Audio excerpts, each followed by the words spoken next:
하나님께서 우리에게 주시는 말씀은 전도서 4장 1절부터 끝절까지 16절까지 말씀입니다. 나는 또 세상에서 벌어지는 온갖 억압을 보았다. 억눌리는 사람들이 눈물을 흘려도 그들을 위로하는 사람이 없다. 억누르는 사람들은 폭력을 휘두르는데 억눌리는 사람들을 위로하는 사람이 없다. 그래서 나는 아직 살아 숨쉬는 사람보다는 이미 숨이 넘어가 죽은 사람이 더 복되다고 말하였다. 그리고 이 둘보다는 아직 태어나지 않아서 세상에서 저질러지는 온갖 못된 일을 못 본 사람이 더 낫다고 하였다. 온갖 노력과 성취는 바로 사람끼리 갖는 경쟁심에서 비롯되는 것임을 나는 깨달았다. 그러나 이 수고도 헛되고 바람을 잡으려는 것과 같다. 어리석은 사람은 팔짱을 끼고 앉아서 제 몸만 축낸다고 하지만 적게 가지고 편안한 것이 많이 가지려고 수고하며 바람을 잡는 것보다 낫다. 나는 세상에서 헛된 것을 또 보았다. 한 남자가 있다. 자식도 형제도 없이 혼자 산다. 그러나 그는 쉬지 않고 일만 하며 산다. 그렇게 해서 모은 재산도 그의 눈에는 차지 않는다. 그러면서 그는 가끔 어찌하여 나는 즐기지도 못하고 사는가? 도대체 내가 누구 때문에 이 수고를 하는가? 하고 말하니 그의 수고도 헛되고 부질없는 일이다. 혼자보다는 둘이 더 낫다. 두 사람이 함께 일할 때 더 좋은 결과를 얻을 수 있기 때문이다.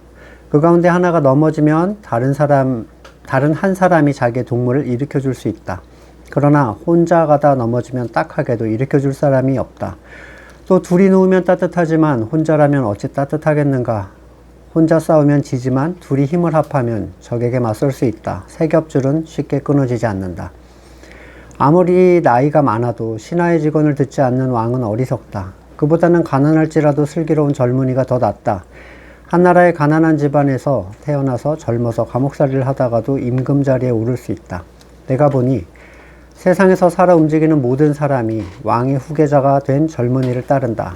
한 왕이 다스리는 백성의 수가 셀 수 없이 많다 하여도 그가 물러나면 어느 누구도 그의 업적을 찬양하지 않으니 왕으로서 통치하는 것도 헛되며 바람을 잡으려는 것과 다를 바 없다.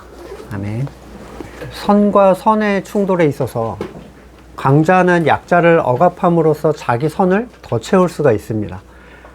약육강식의 세계라고 불리는 것은 동물이나 사람이나 별반 차이가 없는데 사람은 동물보다 좀 더 절차 그리고 시스템을 갖추고 있을 뿐이에요. 큰 프랜차이즈가 작은 가게 옆에 지점을 차려서 가게를 고사시킨다는 얘기들, 또는 대기업이 중소기업의 특허를 먹는 거, 또 건물주가 장사가 잘 되는 가게에 월세를 갑자기 몇 배 때려서 내쫓고 자기가 거기서 장사를 한다든지 굉장히 흔하게 듣는 얘기입니다. 상대를 억압하고 내가 이익을 독점할 수 있어야만 내 선이 최대화가 되기 때문이에요. 아름다운 사회라는 건 사실 상상 속의 사회인데 각자가 왕인데 어떻게 평화가 있을 수 있겠어요? 겉으로는 평화를 말하고 온화한 얼굴로 대하지만 속에는 칼을 품고 있습니다. 그러니까 평소에는 온화한 것 같아도 서로의 이익이 대립각을 세울 때 그 칼을 이제 꺼내는 거죠. 세상은 그것을 막기 위해서 법을 만들었지만 법에도 정의가 없다고 말씀을 드렸잖아요. 세상에는 정의가 없습니다. 지금이야 매체, 언론이 유튜브라는 개인 플랫폼을 통해서 이 언론이 조금 자유롭게 알려지고 있지만 예전에는 매체도 가진 자의 것이었어요. 세상이 어떻게 돌아가는지 아는 사람은 정말 극소수의 사람들 뿐이었죠. 권력자들에게 끌려가서 자기 모든 걸 빼앗긴 사람들의 억울한 사연은 옛날로 올라가지 않아도 굉장히 많이 볼 수 있습니다. 가진 자들이 힘이 없는 자의 것을 강제로 빼앗고 억울한 일을 당해도 누구도 위로할 수 없는 상황 굉장히 많았어요. 그리고 실적을 올리기 위해 뒤집어 씌워요. 어벙한 사람 하나 죄인 만드는 거, 그래서 수십 년 후에 감옥에서 나오는 얘기들. 어느 나라에나 다 있는 얘기더라고요. 자신이 어떤 억압을 벗어나는 데 있어서 내가 아무것도 할 수 없다. 이때 사람이 느끼는 절망은 굉장히 큰데요. 학교나 직장에서의 왕따 문제, 가정에서 폭력당하고 구박당하는 사람들, 그럼에도 불구하고 그 자리를 떠날 수 없는 사람들. 삶 자체가 지옥이 됩니다. 그래서 보통 최종 선택으로 자살을 선택하죠. 솔로몬 시대를 생각해 보면 이런 일이 얼마나 많았겠어요. 솔로몬은 정작 누구한테 억압을 당할 만한 일이 거의 없는 사람이었어요. 그럼에도 불구하고 세상의 모든 곳에 이런 억압이 있다는 사실을 주의 깊게 살피고 있습니다. 자신이 완전한 지혜로 다스리고 있는 국가를 볼 때도 그 안에서조차도 크고 작은 억압이 그 안에서 계속 돌아가고 있고, 국제 정세를 봐도 강대국이 약소국을 대하는 태도는 항상 억압이에요. 조공을 바치게 만드는 거죠. 가장 바닥에 있는 존재들은 누군가를 억압할 수 없고 오롯이 그거를 혼자 삭혀야 돼요. 내가 받은 억압은 내 밑에 사람에게 푸는 게 일반적인데 밑에 사람이 없는 사람들이 있잖아요. 상사에게 열받으면 자기 부하한테 풀고, 직장에서 받은 스트레스를 자기 배우자한테 풀거나, 남편에게 받은 스트레스를 아이에게 풀거나, 사회의 제일 말단에 있는 분들 또는 집안에서 제일 힘이 없는 어린 자녀들, 그 억압을 무엇으로도 위로를 받지 못합니다. 제일 약할 때 받는 억압은 정말 그 사람을 슬프게 하는데, 왜냐하면 누군가를 억압해야만 자기도 해소가 되거든요. 세상은 항상 이 억압이 반복되고 있습니다. 이 억압받는 일 중에 제일 슬픈 일은요, 본인은 잘 모르는 일이에요. 억압을 당하는 자신이 그걸 억압으로 인지하지 못하는 상태. 가끔 매체에 나오는 염전노예 분들 보시죠? 지적으로 좀 떨어지는 분들 데려다가, 아기 때부터 데려다가 60, 70이 될 때까지 개 사료 같은 것만 주고 일을 계속 시키는데 그냥 그게 삶인 거예요, 그분한테는. 또는 애를 입양해 놓고 진짜 개 패듯이 패서 그렇게 하는 부모들. 걔가 어디를 가겠어요? 누구한테 도움을 요청하겠어요? 그냥 그럼에도 불구하고 나오지 못하고 이게 내 삶이겠거니, 삶은 원래 이런 거겠거니 하고 사는 사람들. 소위 가스라이팅이라고 말하는 이 세뇌를 통한 억압은 주변에서 말을 해줘도 인지하지 못합니다. 그게 가장 비참한 억압이에요. 사실 우리가 느끼든 느끼지 못하든 우리는 우리보다 강한 존재의 억압 아래에 살고 있고 예외가 없습니다. 솔로몬 자신도 예외가 아니었어요. 마치 이스라엘이 애굽의 억압에 대해서 떠올릴 때 항상 행복해했죠. 우리가 그때는 고기감 앞에 앉아가지고 생선과 마늘과 부추와 이런 것들을 먹었거늘 하면서 돌아가고 싶다 이러잖아요. 억압도 삶이 되면 인지를 하기가 굉장히 어렵습니다. 노예가 자기 쇠사슬의 색깔을 서로 경쟁하고 자랑한다, 이런 표현들이 있어요. 이미 그런 존재들은 억압이 그냥 삶이 된 사람들이죠. 사람이 인지하지 못하는 가장 뿌리 박힌 억압은 사탄의 소유가 된 자기 주권의 삶이에요. 자신이 삶의 주권을 주장하는 것을 자기의 주체적인 의지 또는 자유라고 사람들은 생각하잖아요. 사실 그것은 사탄에게 넘어가서 피조물로서의 자유와 하나님의 자녀됨의 가치를 빼앗긴 존재들의 비참한 노예의 삶인데 그걸 전혀 인식하지 못합니다. 그래서 그들은 삶의 주권을 하나님께 드리자라는 얘기에 분노해요. 마치 내 걸 빼앗기는 것처럼 부들부들 떱니다. 내 소중한 노예 신분을 왜 가져가려 하는가? 인간의 삶 자체는 영적 본질로부터 실제적인 모든 생활에 이르기까지 억압구조 아래 놓여 있습니다. 생활적인 부분이 눈에 잘 띄기 때문에 본질 영역은 엄두도 못 낼 뿐이에요. 흑인 노예들이 백인들보다, 지배 세력보다 힘도 세고 체격도 크고 수도 많았는데 왜 벗어나지 못했을까에 대해서 누가 이런 얘기를 하더라고요. 백인들이 그 구조를 만들었대요. 계층을 만들어주는 거예요, 이 흑인 노예 안에. 누구는 똥만 치우는 노예, 누구는 밭일만 하는 노예, 누구는 집안일을 하는 노예, 누구는 집사, 집사는 거의 집의 모든 걸 관장하는 노예죠. 노예 중에 노예. 최고의 정점에 있는 노예죠. 그러면서 이 사람이 지배 세력에다가 악을 품는 게 아니라 서로 견제하기 시작하는 거예요. 내가 더 높은 노예가 될 거야. 이런 거죠. 누구도 왜 우리가 여기서 이러고 있어야 하는지에 대해서 의문을 갖지 않게 만든 거죠. 나는 기본이 노예고 힘 있는 노예 자리를 갖고 싶다가 그 사람들의 삶의 목적이 돼버립니다. 그래서 자기보다 아래에 있는 노예들을 억압하고 내가 마치 권력자가 된 것처럼 뿌듯해하지만 결국 노예일 뿐이에요.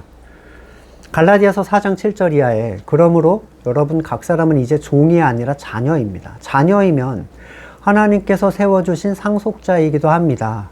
그런데 전에는 여러분이 하나님을 알지 못해서 본디 하나님이 아닌 것들에게 종노릇하였지만 지금은 여러분이 하나님을 알 뿐만 아니라 하나님께서 여러분을 알아주셨습니다. 그런데 어찌하여 그 무력하고 천하고 유치한 교훈으로 돌아가서 또다시 그것들에게 종노릇하려고 합니까?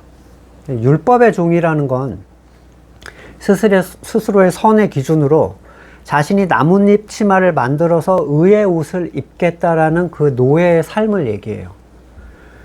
사탄은 항상 사람들을 자기 소유로 생각하고 자기 뜻을 위하여 노예를 부리듯이 대하는데 사람들은 아예 내가 사탄에 소유됐다는 인지 자체가 없습니다. 사탄이라고 하면 떠오르는 게 뭐 귀신 또는 뭐 정말 나쁜 짓을 하는 사람들, 뭐 연쇄살인범쯤 돼야 사탄에게 조종당한다 뭐 이러죠. 또는 뭐 사탄 숭배자, 대놓고 사탄 숭배자. 자기의 주권자됨의 틀이 사탄이 채워놓은 목줄이라는 걸 전혀 몰라요. 그렇게 얘기하면 되게 기분 나빠한다는 거죠. 솔로몬은 이런 본질적 억압의 순환 속에서 차라리 이미 죽은 존재가 살아있는 존재보다 복되고 이 둘보다는 아예 태어나지 않아서 이걸 보지도 않은 사람이 더 낫다라고 얘기를 합니다. 왜냐하면 태어나는 순간 목줄은 채워져요. 태어나는 순간 사람은 이 원죄에 의해서 목줄이 채워집니다. 그래서 자기가 노예인지도 알지 못한 채 이런 비극 속에서 살다가 죽어요. 세상에서 가장 뛰어난 지혜를 가진 사람이 태어나지 않은 사람이 제일 복되다라고 얘기를 할 정도로 이 삶은 억압에 관하여 비극의 연속으로 이루어져 있다는 사실을 오늘 표현하고 있는 거예요. 근데 성도들은 그걸 벗어난 사람들이에요. 이사야서 57장 18절 사람의 소행이 어떠한지 내가 다 보아서 알고 있다. 그러나 나는 그들을 고쳐주겠다. 그들을 인도하여 주며 도와주겠다. 슬퍼하는 사람들을 위로해 주겠다. 이사야서 66장 13절 어머니가 그 자식을 위로하듯 내가 너희를 위로할 것이니 너희가 예루살렘에서 위로를 받을 것이다. 예레미야 31장 13절 그때 처녀가 춤을 추며 기뻐하고 젊은이와 노인들이 함께 즐거워할 것이다. 내가 그들의 슬픔을 기쁨으로 바꿔놓고 그들을 위로해 주겠다. 그들이 근심에서 벗어나 기뻐할 것이다. 신약으로 가면 고린도후서 1장 3절에 우리 주 예수 그리스도의 아버지이신 하나님을 찬양합시다. 그는 자비로우신 아버지요 온갖 위로를 주시는 하나님이요 온갖 환난 가운데 우리를 위로하여 주시는 분입니다. 따라서 우리가 하나님께 받는 그 위로로 우리도 온갖 환난을 당하는 사람들을 위로할 수 있습니다. 그리스도의 고난이 우리에게 넘치는 것 같이 그리스도로 말미암아 우리의 위로도 또한 넘칩니다.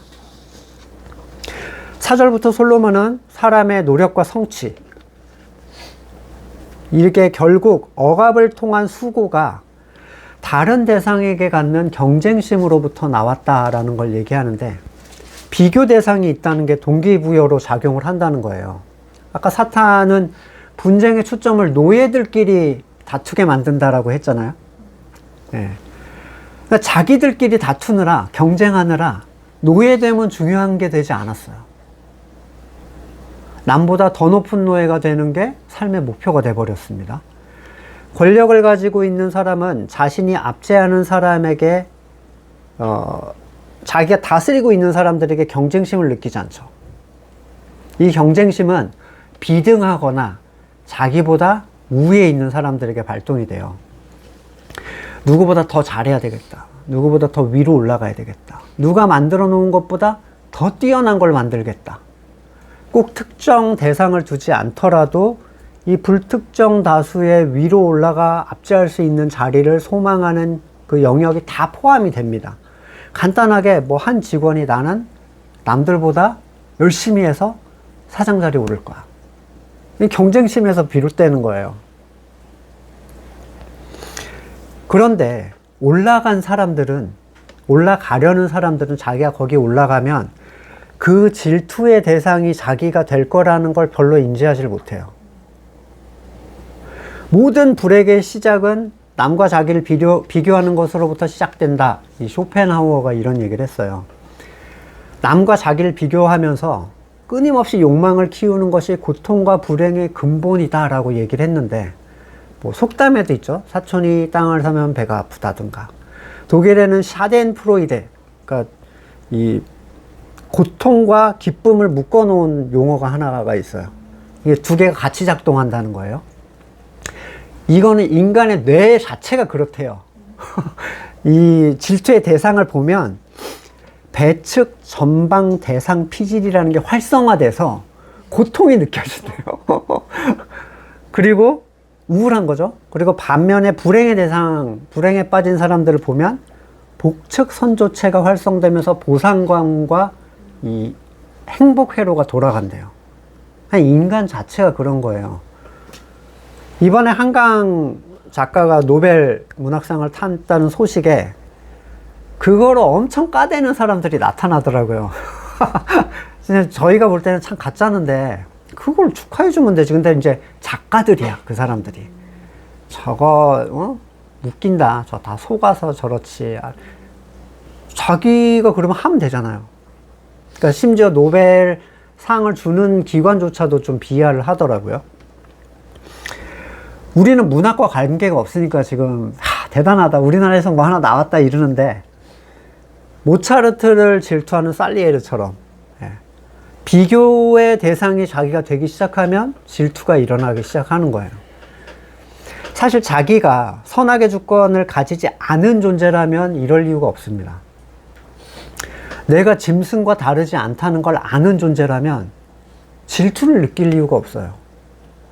하지만 내 존재에 높은 가치를 부여한 사람들은 자기와 비교해서 낮은 자리에 있는 사람들은 억압하고 높은 자리에 있는 사람은 깎아내리고 그들을 자기 밑으로 내리기 위해서 수고를 합니다. 인터넷에 익명의 악플러들은 높이 올라간 사람들을 까요. 자기 밑으로 끌어내리려고 합니다. 자기랑 비슷한 위치로. 근데 유명하지 않고 인기 없는 사람들은 악플을 안 받습니다.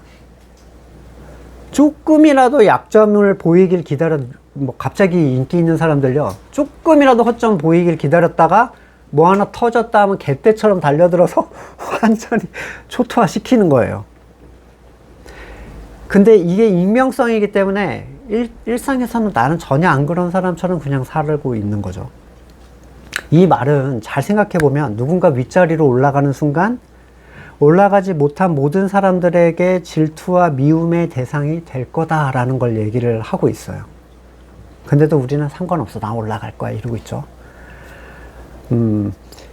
사람들은 본능적으로 자기보다 한참 밑에 있는 사람에겐 동정과 자비를 베풉니다. 한참 밑에 있는 사람들. 근데 이 사람이 나를 넘어섰거나 나를 넘어설 조짐이 보인다, 그러면 가차없이 짓밟아요. 그들이 가진 동정과 자비는 결국 자기 선의 한 형태에 불과해요. 뭐 우리나라, 우리 민족, 우리 학교, 우리 교회 하나로 보이지만 그 안에서 충돌이 났다? 그러면은 우리라는 건 다 깨지게 돼 있어요. 전쟁 중에도 내전이 제일 무섭다고 하죠. 반드시 한쪽이 죽어야만 되는, 포로가 없어요. 그냥 다 죽여 씨를 말리는 게 내전이거든요. 이런 억압과 경쟁의 연속이 세상이다, 성경은 그렇게 얘기를 하고 있어요. 그러나 성도는 어떤가요? 주권을 창조주께 돌려드림으로써 억압을 위한 경쟁 관계로부터 벗어난 사람들을 성도라고 얘기를 합니다. 물론 여러분 아직 남아있을 수는 있어요. 아, 난 안 그런데. 그리고 너무, 절망적으로 생각하실 필요는 없어요. 그게 이제 자기 부인의 포인트가 되는 거니까, 날마다 부인하시면 됩니다. 성도는, 다른 성도의 영적 성장은 곧 나의 강함이에요. 그게 정상적 인지예요. 그의 강함은 곧 우리의 성장이고, 성도는 세상과 전혀 다른 삶을 지향하는 존재들이에요. 아직 일체화를 잘 느끼지 못하시는 분들은 이거를 좀 분리시켜서 생각하는 경향도 있지만, 그리스도와 교회를 바로 알면 알수록 우리가 하나라는 것은 체험적으로 알게 됩니다. 결국 솔로몬은 이런 경쟁과 타인과의 비교에 의한 질투로 발생하는 수고는 바람을 잡으려는 것과 같다. 이 사실을 얘기를 하는데, 세상의 모든 만족이 그렇듯이 상대를 제압하거나 깎아내림으로써 얻는 만족은 정말 한순간 있는 만족이거든요. 서로 간의 압제자의 자리에 서기 위해서 경쟁하는 이 구도는 세상의 모든 자리에 있는데, 그럼에도 불구하고 두 손을 다 뺀 채 팔짱만 끼고 쉬고 있는 사람이 답이 있는 것도 아니에요. 5절은 아무것도 하지 않고 있는 자들에 대해서 자기 살을 먹는 미련한 놈이다, 이렇게 표현을 하죠. 6절의 원문은 직역을 이렇게 해요. 히브리 원문은 한 줌의 안식이 두 줌의 수고와 바람을 잡으려는 노력보다 낫다. 자, 5절의 인물처럼 그는 손을 싸매고 아무것도 안 하는 존재도 아니고 두 손 가득히 바람을 잡으려는 사람도 아니에요. 그 중간에서 한 줌의 평화를 누리는 사람, 압제자도 아니고 빼앗기는 존재도 아닌, 그리고 그 만족과 평화는 하나님으로부터 오는 것이므로 성도는 삶의 중심을 양극단에서 어디에 맞춰야 하는지를 잘 살펴야 되는데, 이 둘을 적당하게 해야 된다는 얘기랑은 달라요. 여기 중간쯤 하면 돼, 이게 아니라 그 내용의 핵심이 있다는 거예요. 적당히 가지라는 게 아니라 안식하는 삶에다가 초점을 두고 있습니다. 중간에 맞추려면 이래라는 거야, 저래라는 거야, 또 이러잖아요. 근데 평안을 그가 가지고 있는가에 초점을 맞추라는 거예요. 세상의 지혜는 위로 올라가는 겁니다. 세상의 지혜는 압제자의 자리에 가는 것이고 남보다 많이 갖는 거예요. 용돈을 3만 원 주는 애가 친척을 만나가지고 5만 원을 받았어요. 뜻하지 않은 5만 원을 갑자기 받았어요. 기뻐했을까요? 안 기뻐했을까요? 기뻐했어야 되잖아요? 표정이 우울해. 언니는 10만 원? 오빠는 15만 원을 받은 걸 본 거야. 묘하죠? 그냥 5만 원 줬으면 분명히 좋아했을 거잖아요. 그러니까 비교 우위에 의해서 내가 처진다. 그럼 우울해지는 거예요. 용돈보다 훨씬 더 받았는데도. 걔의 우울함을 보면서 참 많은 생각이 들더라. 저거 내 모습 아닌가, 이런 생각이 좀 들었는데, 엄밀하게 사람의 행복은 실제로 가진 것에서 나오는 게 아니라 비교 우위에서 나오고 있습니다. 요즘에 아이가 100점 받았다고 하면 아유 잘했네를 안 하고요, 질문이 하나 있어요. 몇 명이 100점 몇 명이야, 이렇게 물어봅니다. 근데 절반이 100점 받았다 그러면 한 중간쯤 한 거네, 이런 게 돼요. 근데 80점 받았는데 내가 1등이야. 그건 달라. 느낌이 완전 다른 거예요.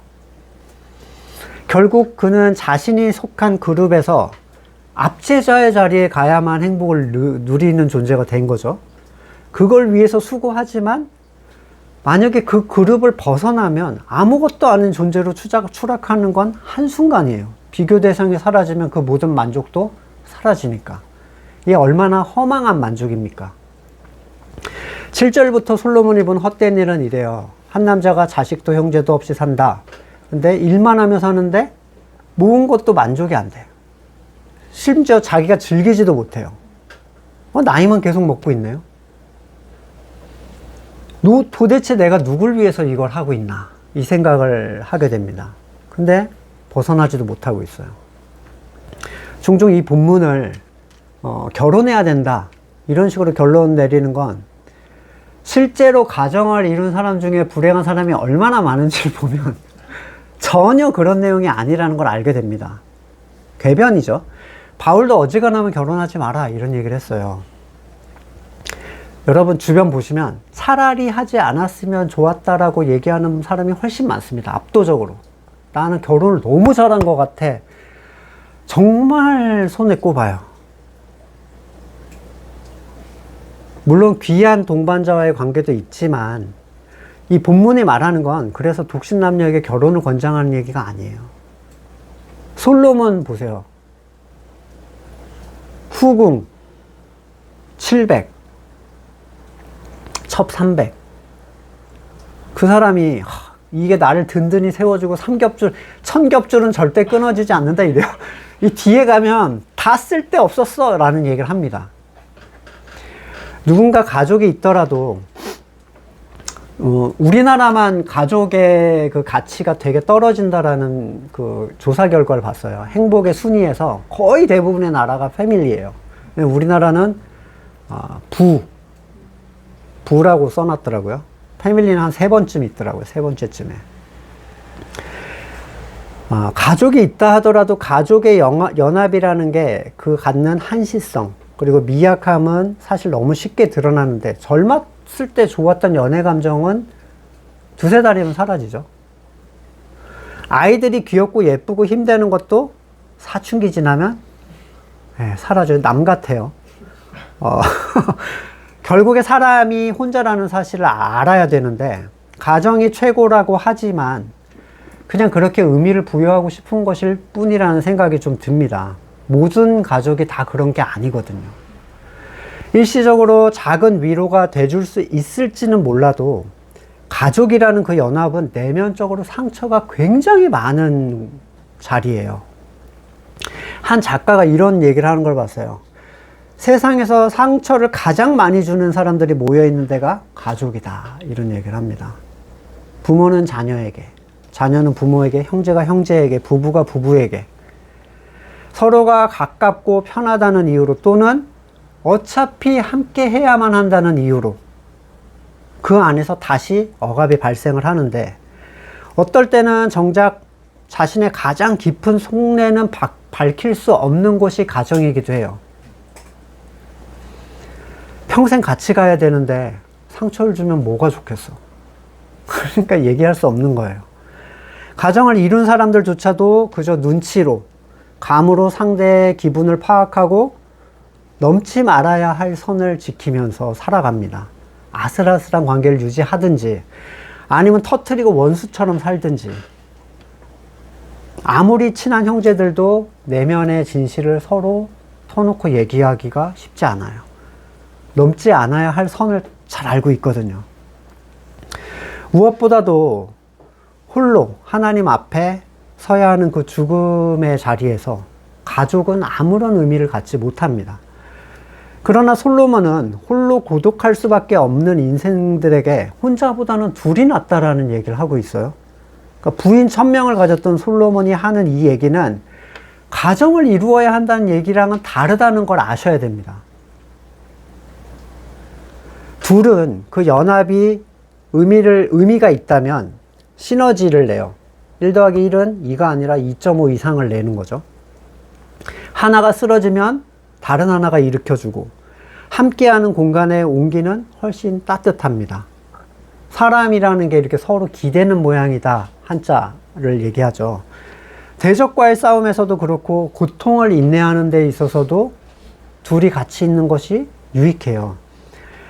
세상의 연합은 자기 유익에 따라서 수시로 이합집산을 합니다.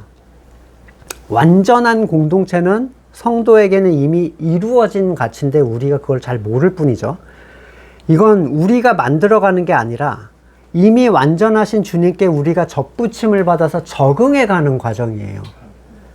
그분에게 적응해가는 게 완전한 공동체가 되는 거예요. 그러니까 뭐 친해지기 위해서 뭘 하고 막 이렇게 할 이유가 별로 없어요. 그리고 또한 서로에게 적응해가는 일들이죠. 주님의 기도는 우리를 위한 기도지 개인을 위한 기도가 아닙니다. 주님은 항상 우리를 위하여, 연합을 위해 기도하라고 하셨고, 사실 성도가 수준이 올랐다 또는 뭐 많은 것을 알게 되었다 해도 이 우리를 체험하지 못한 사람들은 연합의 의미를 이해하지 못합니다. 기껏해야 교회 체육대회나 야유회나 뭐 부서 회식 이 정도예요. 교회 안에서도 누가 더 어려운 일을 하는가, 누가 더 일을 많이 했는가, 누가 그 일을 통해 영광을 더 받았는가, 서로 불편하게 느끼는 거는 뭐 찾아보기 어려운 일이 아니죠. 그러나 성도는 연합체이고 더 나아가서 하나라고 얘기를 하고 있어요. 에스겔서 11장 19절, 그때 내가 그들에게 일치된 마음을 주고, 이건 주신 마음 때문에 연합이 된 거예요. 새로운 영을 그들에게 넣어주겠다. 내가 그들의 몸에 돌같이 굳은 마음을 없애고 살같이 부드러운 마음을 주겠다. 그래서 그들은 나의 율례대로 생활하고 나의 규례를 지키고 그대로 실천하여 내 백성이 되고 나는 그들의 하나님이 될 것이다. 빌립보서 2장 1절. 그러므로 그리스도 안에서 여러분에게 무슨 격려, 사랑의 위로, 성령의 교제나 무슨 동정심과 자비가 있거든 여러분은 같은 생각을 품고 같은 사랑을 가지고 뜻을 합하여 한 마음이 되어서 내 기쁨이 넘치게 해주십시오. 빌립보서 4장 2절. 나는 유오디아에게 권면하고 순두계에도 권면합니다. 주님 안에서 같은 마음을 품으십시오. 베드로전서 3장 8절. 마지막으로 말합니다. 여러분은 모두 한 마음을 품으며 서로 동정하며 사랑하며 자비로우며 겸손하십시오. 이 마음은 서로가 조절해서 양보해서 만들어내는 마음이 아니에요. 말 그대로 하나님께서 넣어주시는 마음인데, 넣어주시는 마음이기 때문에 하나가 되는 거예요. 맞추고 조절할 필요가 없어요. 그 마음 그대로만 받아들이면. 이 마음은 교리를 정해서 우리는 아무개 교단이다 라는 교단의 연합을 얘기하는 게 아닙니다. 어떤 이들은 말씀으로 하나 되지 못하는 거에 대해서 그게 정상적인 거다라고 얘기하는 사람들도 있어요. 왜 너만 옳다고 주장하냐? 자, 사도들은 복음과 다른 거에 대해서 너희도 옳다라고 얘기를 했나요? 그렇게 가르치던가요? 다른 얘기가 있어도 그냥 사이좋게 지내는 게 최고다. 혼자만 옳다고 하지 말고 어지간히 비스무리한 거 두루두루 받아들이고 그냥 살아라. 복음은 영원한 생명에 관한 영역이고 이 부분에서 절대성에 대해서는 한치의 양보도 없어요. 천사라도 이걸 바꾸는 거는 저주를 받을 것이다. 이렇게까지 얘기를 합니다. 철저하게 배타적이라는 사실을 아셔야 돼요. 그러니까 배타성을 제외한 복음주의자는 정상적이지 않아요. 그러니까 잘못된 거라도 그게 맞다라고 얘기를 해야 성경대로 믿는 거예요. 너도 먹고 너도 맞으니까 지금 어떻게 됩니까? WCG가 된 거예요. 복음의 본질을 벗어난 해석, 성경의 분명한 가르침을 벗어나는 인간 이론으로서의 어떤 그 항구 연구 같은 내용은 타협의 대상이 될 수 없어요. 근데 사실 그걸 주장하는 사람들은 거의 대부분 교리를 주장합니다. 성경이 무엇을 얘기하는 거에 대해서 두루뭉술하게 덮어버려요. 나는 누구누구의 주장을 따른다고 주장들을 하지만 그러한 주장을 했던 사람들이 누렸던 그 가치를 누려서 그런 게 아니라는 거예요. 그냥 교리적 틀에 지지를 한다 이거예요. 한 교단의 목사님들을 보셨죠? 한 교단. 정말 다 같은 얘기를 하던가. 그들이 정말 인간의 전적 타락을 얘기하고 칼빈주의를 예를 들어 보시면 인간의 전적 타락을 얘기하고 그것을 기준으로 목회를 하던가. 전혀 아니에요. 사람의 일을 전적 타락이라면서 사람의 일 엄청 잘 만들죠. 서로 의를 쌓기에 여념이 없어요. 그게 칼빈주의를 주장하는 게 무슨 의미가 있죠? 요한복음 17장 21절에 아버지께서 내 안에 계시고 내가 아버지 안에 있는 것 같이 그들도 하나가 되어서 우리 안에 있게 해주십시오. 그래서 아버지께서 나를 보내셨다는 것을 세상이 믿게 해주십시오. 나는 아버지께서 내게 주신 영광을 그들에게 주었습니다. 그것은 우리가 하나인 것 같이 그들도 하나가 되게 하려는 것입니다. 내가 그들 안에 있고 아버지께서 내 안에 계신 것은 그들이 완전히 하나가 되게 하려는 것입니다. 그것은 또 아버지께서 나를 보내셨다는 것과 아버지께서 나를 사랑하신 것과 같이 그들도 사랑하셨다는 것을 세상이 알게 하려는 것입니다.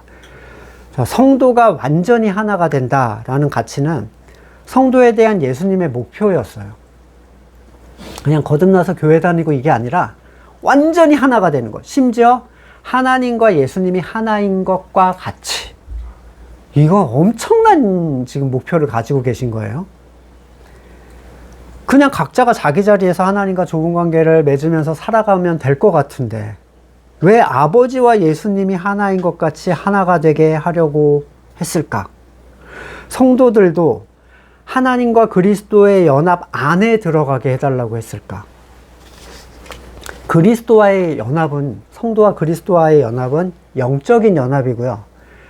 그것은 자연스레 다른 성도와의 연합으로 이루어지게 되는데, 다시 말씀드리자면 성도와의 연합을 통해서 성도는 내가 그리스도와 연합했는지를 확인할 수가 있어요.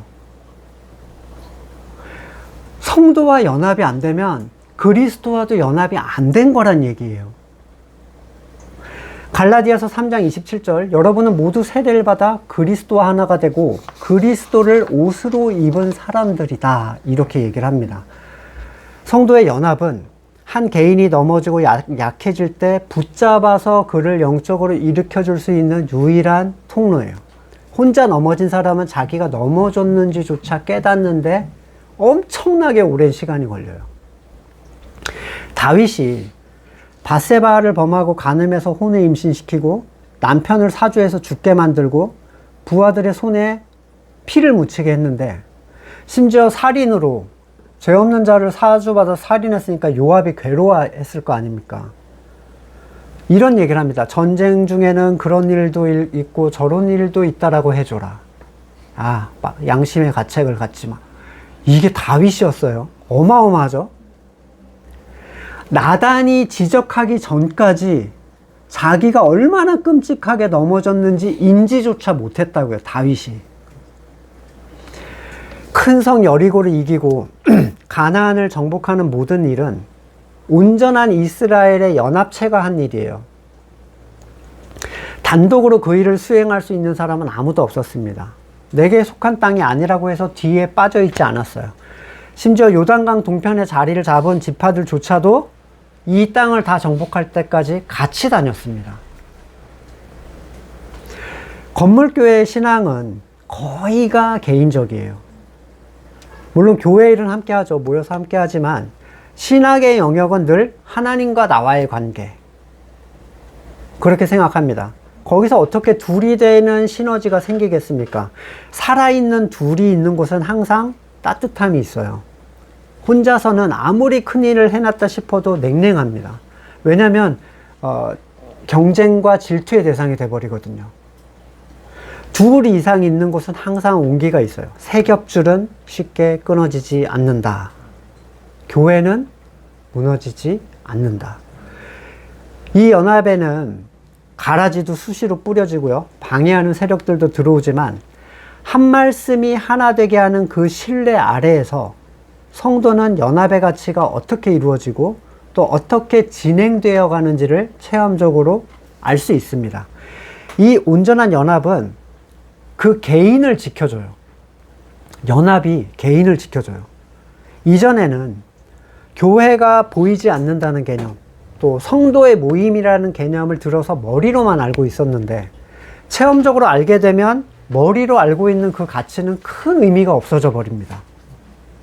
왜냐하면 그 의미로 알 수 있는 게 아니라는 걸 알게 돼요. 바다를 아무리 책으로 들어서 연구를 해본 사람도 들어가서 그 짠맛을 느끼고 그 어마어마한 거대함을 느껴보기 전에는 바다를 안 게 아니죠. 히브리서 10장 25절, 어떤 사람들의 습관처럼 우리는 모이기를 그만하지 말고 서로 격려하여 그날이 가까워오는 것을 볼수록 더욱 힘써 모이십시다. 에베소서 4장 3절, 성령이 여러분을 평화의 띠로 묶어서 하나가 되게 해 주신 것을 힘써 지키십시오. 그리스도의 몸도 하나요, 성령도 하나입니다. 이와 같이 여러분도 부르심을 받았을 때 부르심의 목표인 소망도 하나였습니다. 주님도 한 분, 믿음도 하나, 세례도 하나, 하나님도 한 분입니다. 하나님은 모든 것의 아버지시오, 모든 것 위에 계시고 모든 걸 통하여 계시고 모든 것 안에 계시는 분입니다. 다른 말씀을 주장하는 성도라는 건 가능한가? 성도의 연합은 함께 모임으로 이루어지는데 모여서 뭘 하는 거죠? 함께 예전하고 사람이 만들어 놓은 교회 일을 하는 게 아니에요. 이건 해볼 만큼 다 해보셨기 때문에 무가치하면 아실 거예요. 성도의 연합은 한 말씀을 먹고 그리스도에게 점점 더 동화되어 가는 과정을 얘기를 합니다. 거기에 목표가 있어요. 더 깊이 하나가 되는 거. 하나의 뿌리를 가졌기 때문에 서로 간의 교만이나 또는 위축됨이 없이 서로 기뻐하고 함께 슬퍼할 수 있는 사람들이 된 거예요. 아까 에베소서 4장 11절 넘어가면 그분이 어떤 사람은 사도, 예언자, 복음전도자, 목사와 교사로 삼으셨는데 목표가 성도를 준비시켜서 봉사일을 하게 하고 그리스도의 몸을 세우게 하려고 하는 겁니다. 그리하여 우리 모두가 하나님을 믿는 일과 아는 일에 하나가 되고 온전한 사람이 되어서 어디까지 달하려면 그리스도의 충만하심의 경지까지 다다르게 됩니다. 이게 실제적인 목표예요. 성도의 모임의 핵심은 말씀을 함께 먹기 위해 모이는 거고 이건 단순히 정해진 성경 공부를 하거나 예전을 행하는 의미가 아닙니다. 네.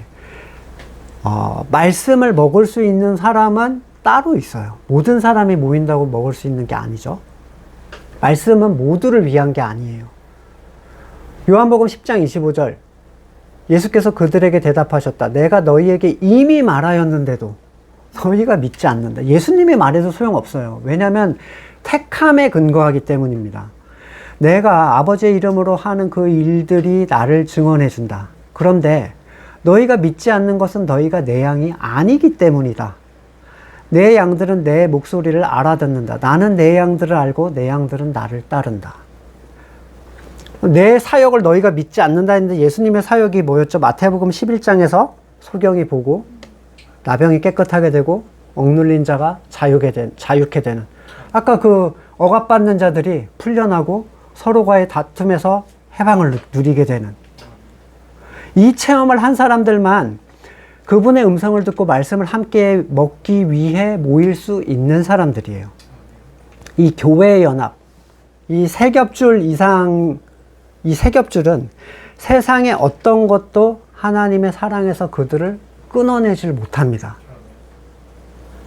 에베소서 1장 23절 교회는 그리스도의 몸이요 만물 안에서 만물을 충만케 하시는 분의 충만함입니다. 하나님의 충만함이래요. 교회를. 세상을 다 채우고도 남는 하나님의 충만함. 성도의 연합인 교회는 성도에게 가장 중요하게 여겨지는 구원의 안전을 보장해 줍니다. 항구 영구의 교리 따위가 아니라 교회됨이 우리에게 안전을 보장해 줘요. 교회는 사탄으로부터 성도를 완전히 보호하죠. 손도 대지 못할 정도로. 하나님의 능력을 세상에 흘릴 수 있는 그리스도의 충만으로 가득 찬 곳. 다만 성도된 우리가 그 가치를 아직 잘 모를 뿐이에요. 하나님의 최고의 피조물. 이 가치를 알아가는 게 이제 우리의 성장의 목표죠. 한 믿음도 아니고 한 소망도 아니고 한 지체로서의 동일성도 갖지 못한 곳이 과연 교회인가? 이건 심각하게 고민해 봐야 돼요. 자꾸 그 등록교인들을 교인이라고 해서 사랑합니다, 뭐 잘 오셨습니다, 이거 그 가식은 서로 하는 사람이 스스로 알고 있어요. 예. 서로 얘기를 나눠보면 믿는 하나님이 달라요. 내 하나님이 우세하려면 너네 하나님은 좀 죽어줘야 돼.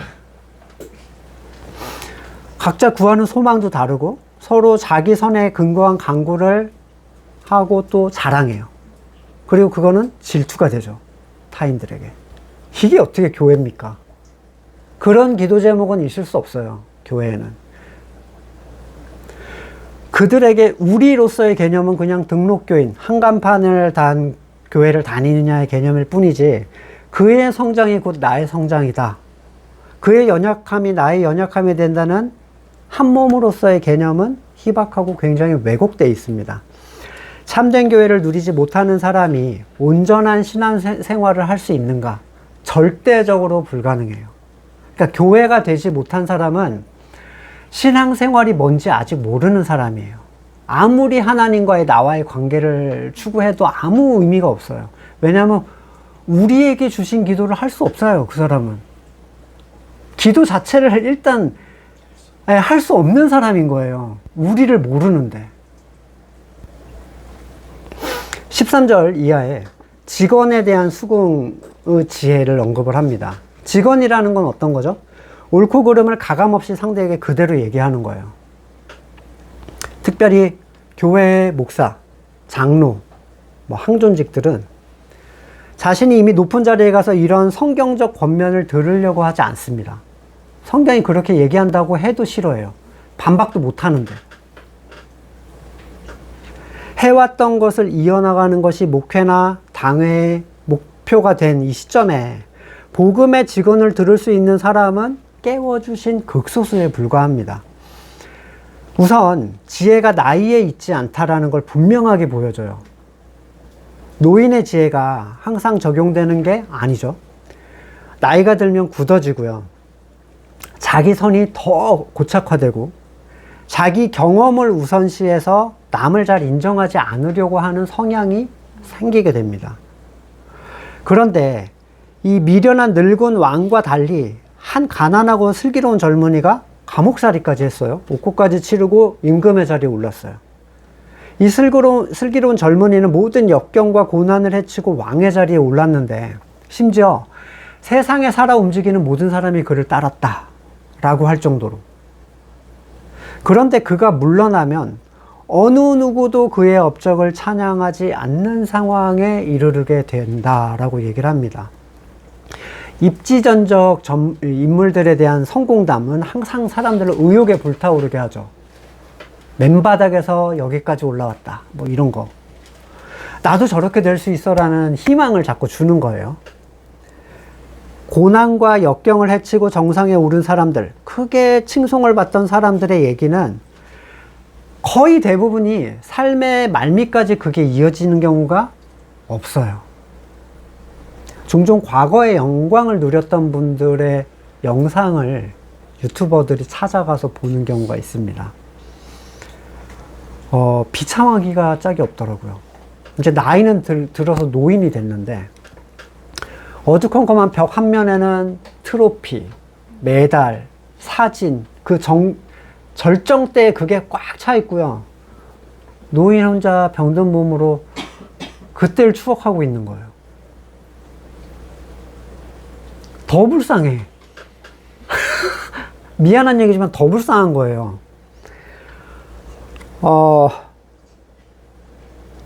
크게 인기를 누렸던 연예인들은 서로 이렇게 물어보더라고요. 너 공황은 없어? 이런 얘기 물어보더라고요. 안부예요. 거의 감기 안 걸린 적 없어? 이런 것처럼. 큰 영광의 뒷면에 가려진 그 그늘. 얼마나 큰가라는 생각이 드는데 모든 권력과 인기, 영광의 정점에서 결국 그 사람은 그 자리를 주고 내려와야만 돼요. 일단 내려오면 대중은 새롭게 떠오른 누군가로 다 떠나버립니다. 누구도 그를 예전처럼 기억해주지 않아요. 첫 번째 왕이 권력을 잃은 것은 직언을 듣지 않는 미련함의 결과였지만 두 번째 왕의 민심의 이반은 사람의 지혜로 얻어낸 그 영광조차도 허무하다라는 걸 얘기를 합니다.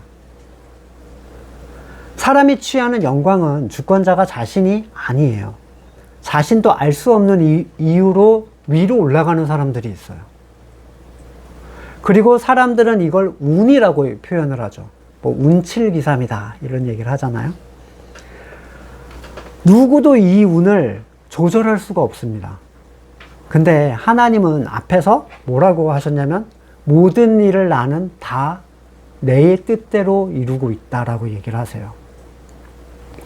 영원한 것이 없다는 전제 아래 그래도 그거라도 누려본 게 어디냐. 나는 저것도 내 벽장에는 트로피도 메달도 없는데 사진도 없는데 누려본 게 어디냐. 그런 사람들에게는 조그만 위로처럼 보일 수 있겠죠. 근데 그 허망함은 훨씬 큽니다. 이 사람들이. 이걸 가져봤던 사람들이.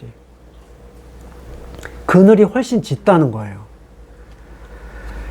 영원한 가치를 알게 된 거듭난 사람들에게 이게 무슨 의미가 있겠어요? 내가 짐승과 다르지 않다라는 걸 아는 사람들에게. 이 본문은 남의 영광의 무가치를 논하라는 얘기가 아닙니다. 저거 다 쓸데없는 건데 막 이러란 얘기가 아니라 내가 누렸던 또는 내가 누리고자 하는 영광의 무가치를 고민해 보라는 거예요. 성도는 세상의 영광의 무의미를 떠나서 그러면 참으로 의미 있고 가치 있는 것은 무엇인가? 그걸 향하게 하는 본문으로 이 본문을 이해하셔야 됩니다. 뭐 한강 그 작가 별거 아니야 뭐 이러라는 얘기가 아니라 자기 걸로 좀 바꿔보시라는 거예요. 전도서 기자의 시선은 계속해서 어디 있냐면요. 죽음 이후에 있어요. 그렇기 때문에 이 세상의 것들이 너무 허망하게 보이는 거예요. 언젠가 그런 거 봤어요. 노벨 무슨 상을 탔던 사람이 그 트로피를 팔았대요. 먹고 살려고. 네. 금메달 파는 사람들의 얘기들 굉장히 많이 봤거든요. 경쟁과 억압으로 채워진 그 외로운 세상 속에서 그 속박의 굴레를 벗어나고 온전하고 영원한 연합으로 가치를 누리는 성도들에게 참된 그리스도의 가치와 풍성함이 삶에 가득하게 되기를 간절히 소망합니다. 말씀을 놓고 같이 잠깐 기도하겠습니다. 지금 세상에서 이루어지는 어떤 억압들 또는 경쟁심들, 위로 올라가겠다는 그 소망들, 그 안에서 나는 진짜 쉬고 있는가? 그리고 이 한 줌의 평안으로 하나님과 함께 그리스도와 함께 만족하고 있는가? 참된 연합의 가치를 통해서 오히려 하나님과 그리스도께서 하나이신 것 같이 우리도 하나가 된 것에 대한 그 감격을 누리고 있는가? 같이 돌아보실 수 있기를 원합니다. 세상은 너무나도 경쟁적이고 다양한 억압 속에서 살아가는 외로운 곳입니다. 그러나 우리에게 그 주권자의 짐을 내리게 해주시고 또 참된 성도의 연합의 가치를 허락해 주심을 감사드립니다. 우리 안에 남아있는 옛사람의 습성들을 잘 살피게 하시고 허락하신 참된 자유와 평안을 삶 가운데 풍성히 누리도록 우리를 온전히 하나 되게 해주십시오. 이제는 우리 구주 예수 그리스도의 은혜와 하나님의 사랑과 성령의 교제케 하심이 예수 그리스도 안에서 온전히 하나가 되기를 소망하는 성도들과 삶의 자리 가운데 지금으로부터 영원까지 함께 하시길 간절히 축원드립니다. 아멘.